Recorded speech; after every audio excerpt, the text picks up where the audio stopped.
Bonjour et bienvenue. Aujourd'hui, beaucoup de choses à dire. Je vais essayer d'être le plus court possible. Mais voilà.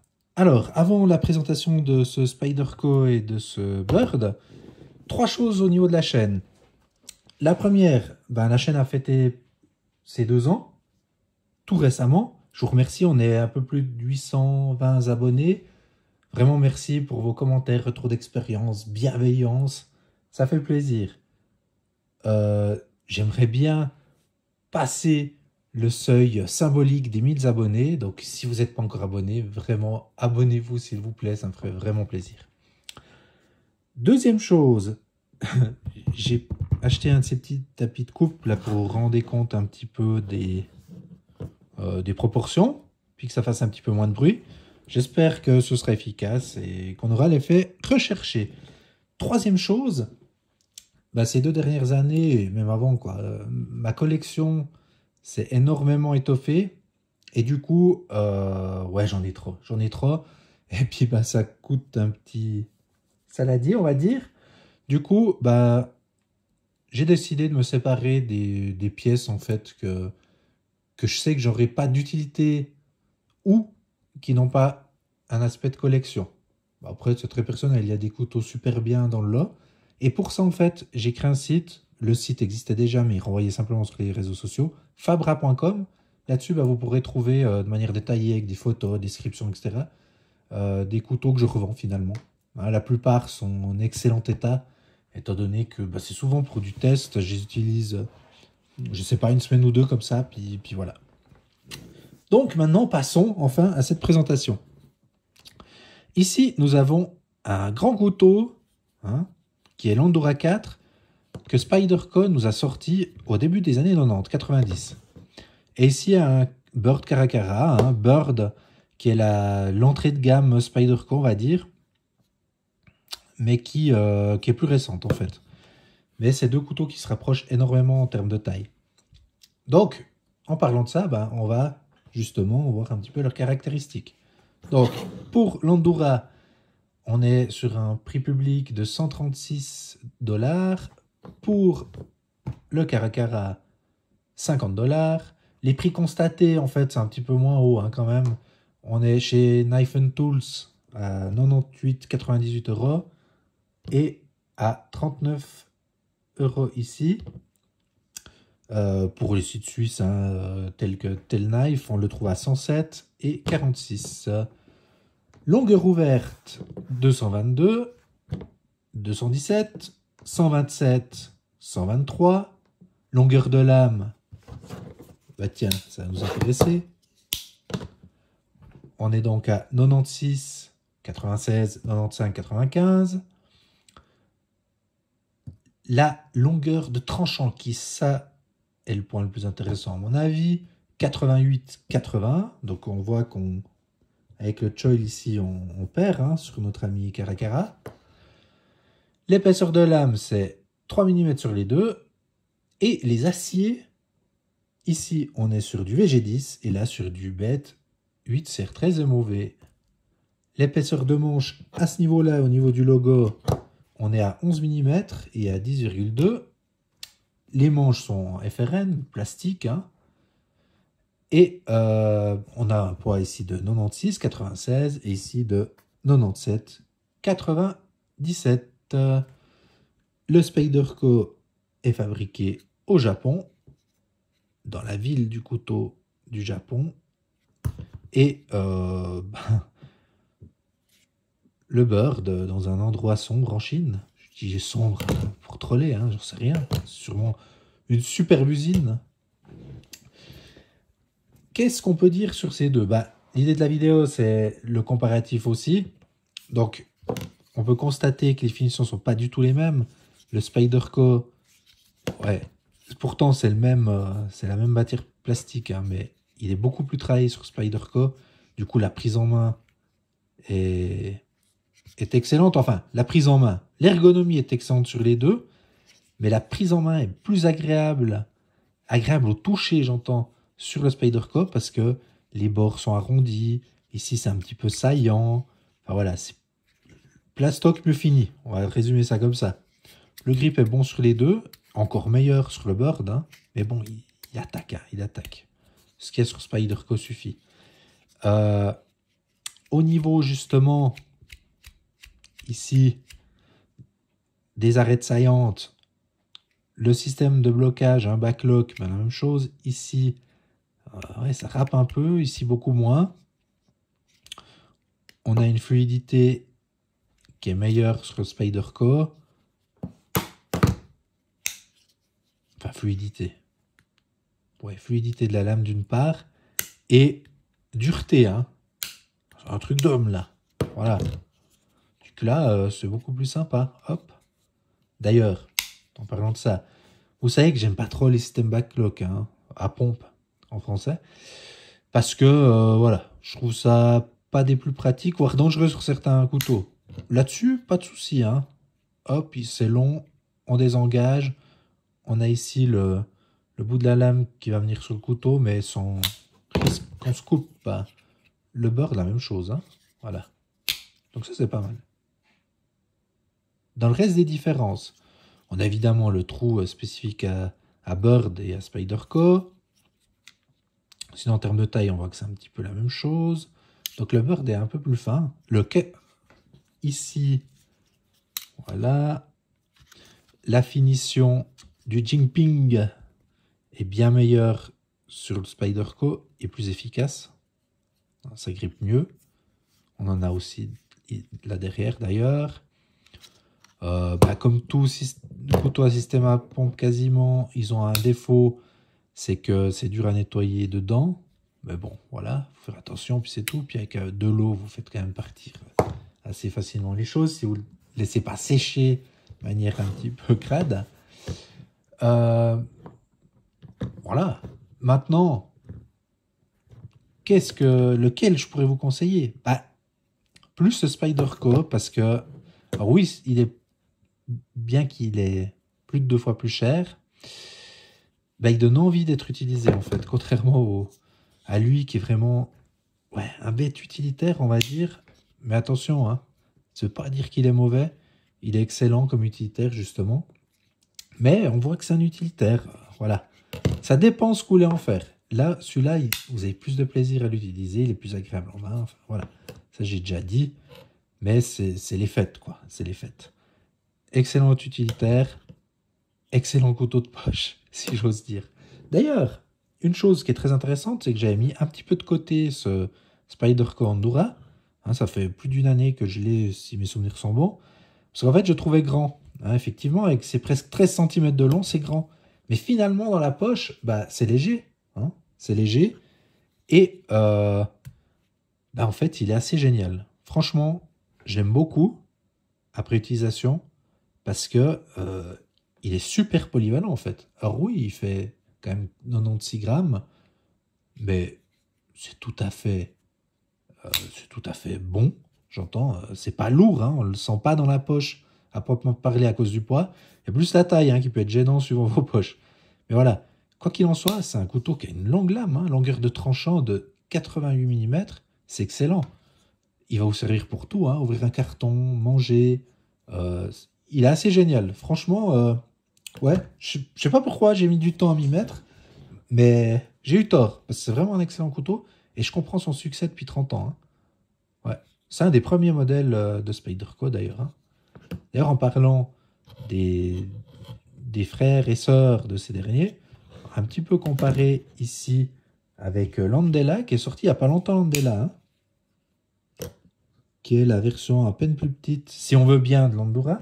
Puis ici, on a la version micro, le délicat, qui est lui sorti aussi au début des années 90, comme l'Andorra. Et puis l'Andela, ici, je crois qu'il est sorti il y a 2-3 ans, pour venir compléter la gamme en T2, mais je comprends pas trop, en fait. Parce qu'en finalité, il a qu'une dizaine de grammes de moins, il est presque aussi encombrant, et puis, par contre, on a quand même un tranchant qui est pas fou, quoi, par rapport à l'Andorra. Je trouve l'Andorra plus pertinent. Alors attention, je ne vais pas mettre à dos ceux qui adorent l'Andela, je sais qu'il y en a. C'est un bon couteau, mais je trouve vraiment l'Andorra plus pertinent. En plus, la forme de lame est pas pareille. Là, la hauteur de lame est plus haute. Ça le rend peut-être plus complexe à utiliser pour certaines tâches. Puis bon, bah, on a le petit délicat, hein, qui est le petit EDC par excellence, léger. J'allais dire pas cher, c'est pas le cas. Ils sont les trois à peu près le même prix. Mais par contre, ouais, vous voyez les tailles de lame, hein, c'est vachement différent. Voilà, c'est pas les mêmes utilisations. Mais bah voilà, à dire, maintenant j'ai un couteau UDC polyvalent. Lequel je prends? L'Andorra, l'Andela ou le Delica? Bah franchement, Delica, top, léger et tout, mais la lame est un peu trop petite, je trouve. L'Andela, j'arrive pas à l'aimer. Donc, voilà, c'est comme ça. J'arrive pas à l'aimer. On va dire ça comme ça. Je peux pas vous le conseiller. Enfin, je peux pas vous le conseiller. C'est faux de vous dire ça. Mais personnellement, je ne conseillerais pas. Je trouve, encore une fois, plus pertinent l'Andorra. Donc, quelque chose de similaire, j'entends. Hein, donc, un Spyderco japonais en VG10 avec du FRN puis léger. Vous avez compris le délire. Et puis, un système à bombe arrière. Voilà. On va passer vite au bird. Puis après le bird, on va le mettre un petit peu de côté parce que, ouais, moi, j'ai pas... Ouais, voilà, j'ai pas le feeling avec lui. Je l'ai plus avec son petit frère, le Harrier, ici. Hein, comme on peut le voir. Et là, encore le plus petit qui est le, on va dire, le concurrent du Delica. Et ici, hop, ça vous permet aussi de voir un petit peu les différences de taille. Voilà. Puis, ben, je vous disais avant que le Caracara était mal fini, entre guillemets, par rapport à l'Andorra. Ce qui est vrai, hein, au niveau du manche. Et bien, sur le Harrier, étonnamment, on n'a pas ce phénomène. On l'a aussi sur celui-là, hein, que c'est vraiment cheap la finition. Mais là, le Harrier, il est agréable, en fait. Et je le préfère à l'Andorra. Parce que le Harrier, c'est vraiment, si vous voulez bien, le concurrent, entre guillemets, de l'Andorra. Enfin, l'équivalent, plutôt. Ici. Ben, moi, je vous invite à aller voir la vidéo que j'avais fait à ce sujet, d'ailleurs. Je préfère le Harrier. Le Harrier, là, il est pertinent. Hein. Il est super rapport qualité-prix, je trouve. Ouais, ils sont vraiment appliqués sur la finition du Harrier, mais bon, voilà. Je radote. Faut que j'y aille, hein, parce qu'on est déjà à 13 minutes presque de vidéo. Oh là là là là là là, qu'est-ce que ça passe vite. Je vais pas vous endormir. Du coup, vite fait, hop, on va faire du comparatif, monsieur, dame. Ici, on va prendre un petit peu les concurrents internes chez Spyderco, on va dire. Donc ici, notre petit Parade 3 Lightweight. Vous voyez, c'est pas du tout la même chose. Hein. Super fermeture, mais c'est pas pareil. Ici, quelque chose qui ressemble plus, hein, le Para 2. Mais qui est bien plus lourd. Vous voyez, hein. Hop. Super système de fermeture, même si je suis pas convaincu. On y reviendra, celui-là. Ensuite, qu'est-ce qu'on a? Alors, un concurrent, je sais pas si je peux dire sérieux, parce qu'ici, on voit que c'est pas la même taille de lame, mais disons, un couteau qui a une excellente ergonomie, qui est un petit peu plus compact, mais quand même encombrant, bah, c'est notre ami Manix ici. Franchement, ouais, c'est difficile de vous dire entre les deux ce qui serait le mieux, mais j'aime bien les deux. C'est des styles différents. Vous avez un acier un petit peu meilleur sur le sur l'Andorra, si je dis pas de bêtises. Ouais, quand le VG10 et le BD1N, à voir. Mais voilà. Quoi qu'il en soit, c'est deux couteaux qui se rapprochent mais différents, on va dire. Et peut-être plus ergonomique. Hein. Moi, je trouve l'ergonomie du Manix 2 incroyable. Mais bon, je vous invite aussi à aller voir la vidéo de présentation. Ici, en mode un petit peu gentleman folder. Enfin, maintenant que j'ai eu un petit manche custom, on va dire, on peut voir ici notre ami Astout, qui est, ma foi, différent, mais en taille de lame, qui se défend bien. Hein.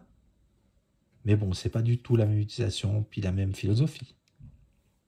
Ensuite, un qui est un petit peu plus dans la même philosophie, c'est ici le Centofante 3, qui a, ma foi, une taille de lame pas mal. Une taille de manche un peu plus courte. Et puis un système aussi à pompe arrière, mais qui est moins fluide. Alors, beaucoup moins fluide. Je vous le présenterai un jour. Je préfère l'Endura, honnêtement. Comme ça, à froid. Ensuite, notre ami Tenacious ici, qui est magnifique comme ça en noir, je trouve, avec le G10 et tout. Mais bon, ça c'est un autre sujet. Hop. J'en perds mes repères. Et ici, mais l'avantage du Tenacious, c'est qu'il a le manche plus court. Mais il est beaucoup plus lourd par contre. Mais on a une taille de lame qui est assez similaire. D'ailleurs, j'ai commandé une version Lightweight et le petit frère, le Persistence Lightweight qui vient de sortir. Hein. Puis j'en ferai une présentation dès que je les aurai reçus et que je les aurai testés. Bref, je m'égare encore. Qu'est-ce qu'on a encore? Ben, dans la concurrence à Spyderco, qu'est-ce que je pourrais vous... Ah bah, dans les gros couteaux, l'Ontario Rat 1, vous voyez, qui est, ma foi, aussi balèze en taille, mais surtout en poids. Hein. Il est lourd, le Rat 1. Je préfère évidemment le Rat 2, qui est très sympa et un poids tout à fait convenable.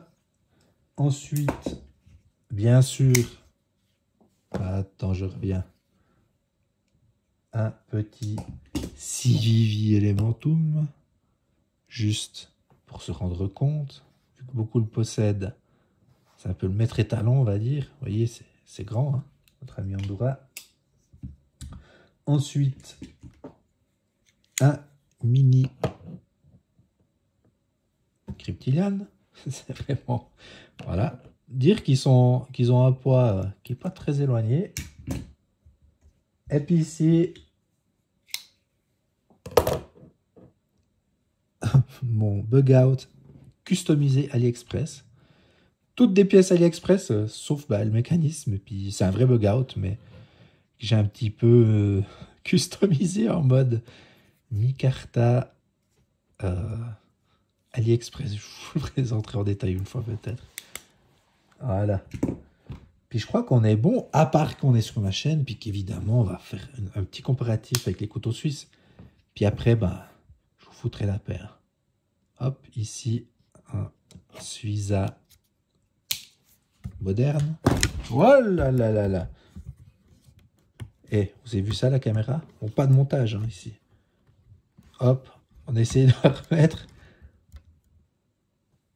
Voilà. Non de bleu. Faire doucement ici.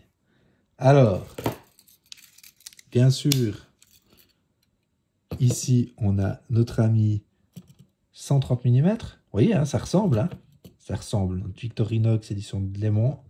Après, ben, encore une fois, on n'est pas du tout sur les mêmes couteaux. Mais bon, on se demande bien où nos amis de Victorinox ils se sont inspirés hein, pour créer leur une main. Oh là là.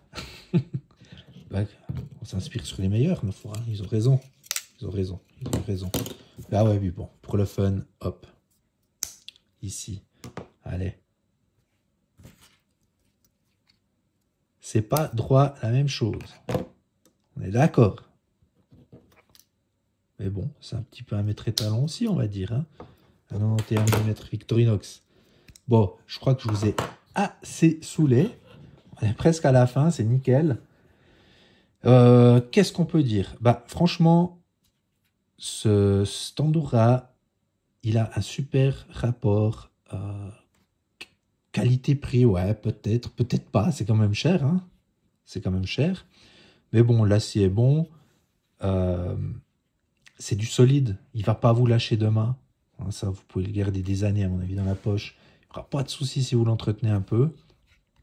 Puis d'ailleurs, il demandera, je pense, très peu d'entretien. À part le ruiler, nettoyer comme il faut, c'est du plastique. Voilà. Le système à pompe, c'est bien solide. Je vous dis, ouais, franchement, je suis étonné en bien, comme on dirait.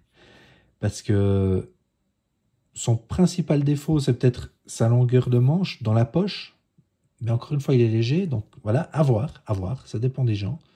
Et sa lame, bah, c'est génial. Grande longueur de lame, hyper polyvalent. Et pourtant, au bout, c'est assez fin, donc vous arriverez quand même à travailler en précision si vous avez besoin, ou si vous avez besoin de couper une colsonne ou un truc, vous arriverez quand même avec le bout. En fait, il faudra faire gaffe, on est d'accord. Mais ouais, il est polyvalent, léger, simple, bonne ergonomie. Hein, ici, ben, malgré qu'il n'ait pas le finger choil, on peut quand même venir là. Ça tient bien en main. Enfin, voilà.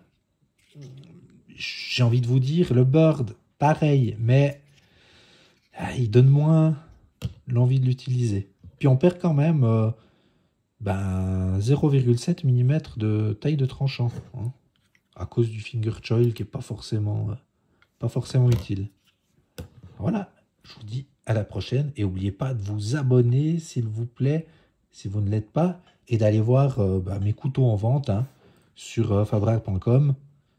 Et puis d'ailleurs, le Caracara, il va y être. Je vous l'ai pas très bien vendu, hein, mais voilà, c'est pas le but en fait.